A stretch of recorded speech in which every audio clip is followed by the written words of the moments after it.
just a little boy in elementary school.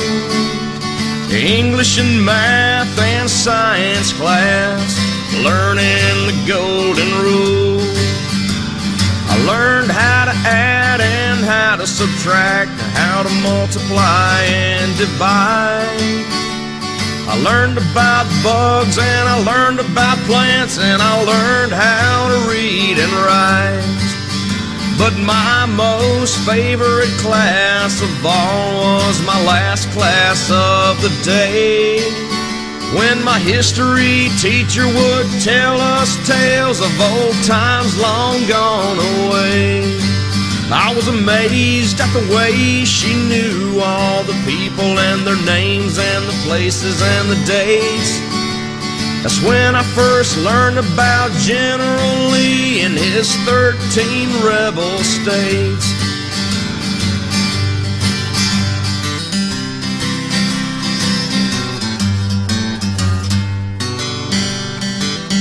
One day she came to school with a big brown grocery bag.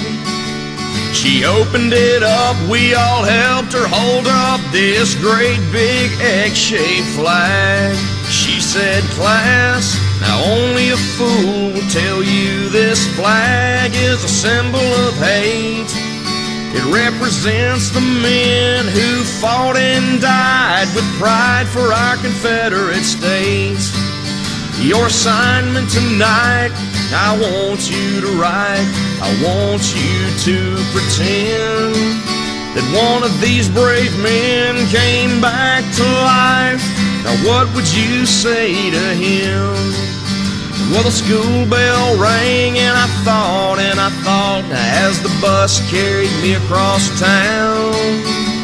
I got out my pencil and my notebook pad, and this is what I wrote down. I wrote, "Mr. Confederate Man, I'd like to shake your hand for giving your life for Dixieland, Mr. Confederate Man."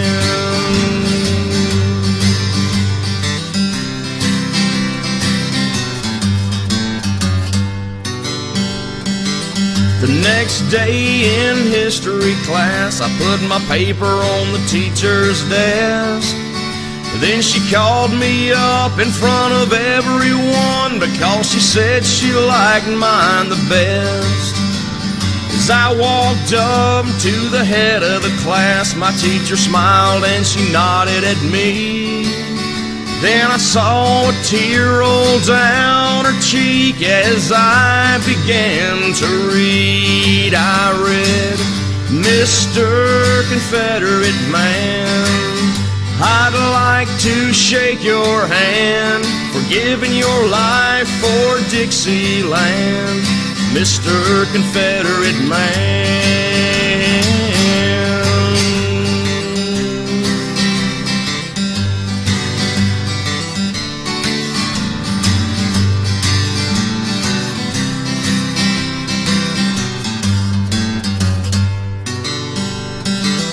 Well, I was at home reading through the news just the other day when I ran across my old teacher's name, and I saw where she had passed away.